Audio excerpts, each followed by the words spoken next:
Thank you, Mr. Toastmaster, for that wonderful introduction to my fellow Toastmasters and guests.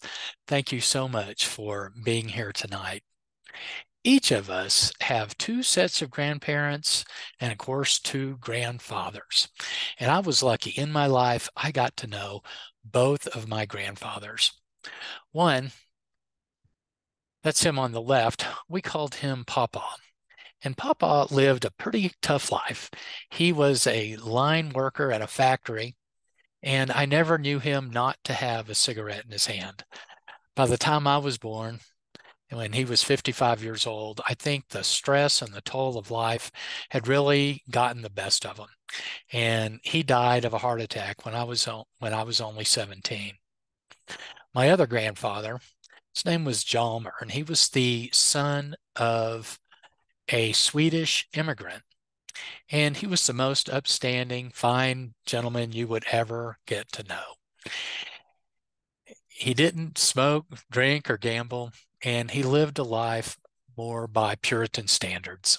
I remember once I was teaching my brother how to play poker, and my grandfather came in and he said, "Danny, I never lost money playing poker."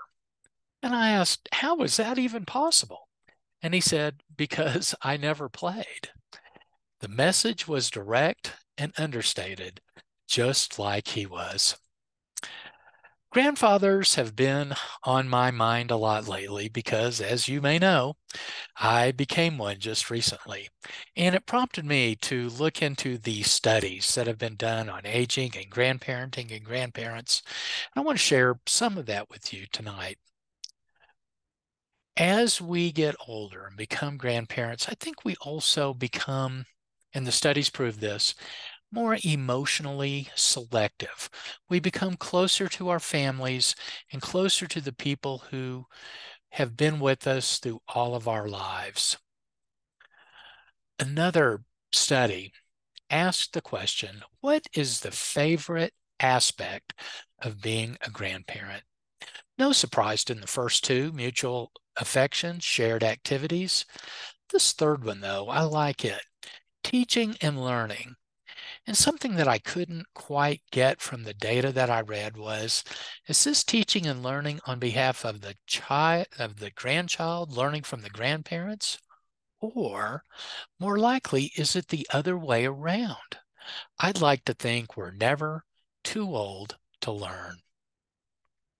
The role of aging has been the subject of many studies, and it's asked the question, how do you feel about becoming a grandparent?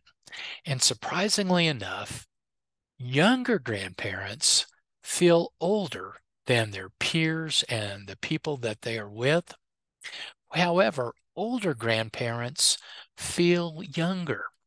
This was a study in the Journal of Aging.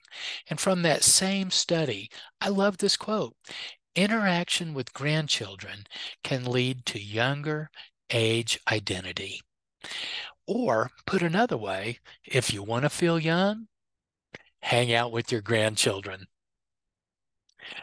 Another study asks this, what or determine this, what are the 5 types of grandparents? They came up with these: formal, fun seeker, reserved, surrogate parent, and wise. Had me asking the question, well, what will I be? From the DNA soup that make up who I am, I should be the wise and formal grandparent. But what I really think I am is the fun seeker. I like to travel and do new things. And I am looking forward to doing those things and seeing them through the eyes of someone younger. One of the biggest differences between being a grandparent and a parent is one of responsibility. These are my 3 children. And as these are some words that I'm hoping never have to cross my lips again. Stop hitting your brother. Stop hitting your sister. Go to your room. You're grounded. And of course, my favorite, let me have the car keys. Because I'm hoping those are words that never have to cross my lips again. One of the biggest questions you have to ask in becoming a grandfather is, who am I? Because once you determine what you're going to be called by the first grandchild, that's who you are for the rest of your life. And not surprisingly, there have been studies on this. A 2008 AARP study asks grandfathers determined that 60% of grandfathers are called grandpa or some variation of that. I thought it was funny, 5% of them are called by their first names. And so I've asked my own children, what should I be called by my grandchildren? And we thought of Papa and Gramps, and those seemed a little bit too easygoing for me. And then we thought grandfather, maybe too formal. So we finally settled on Grandpa. My fellow Toastmasters, you might think this is a picture of me presenting my newest grandchild, my new granddaughter, Eva Jane, to you. But what this really is a picture of my granddaughter, Eva Jane, presenting her grandpa to you. Mr. Toastmaster,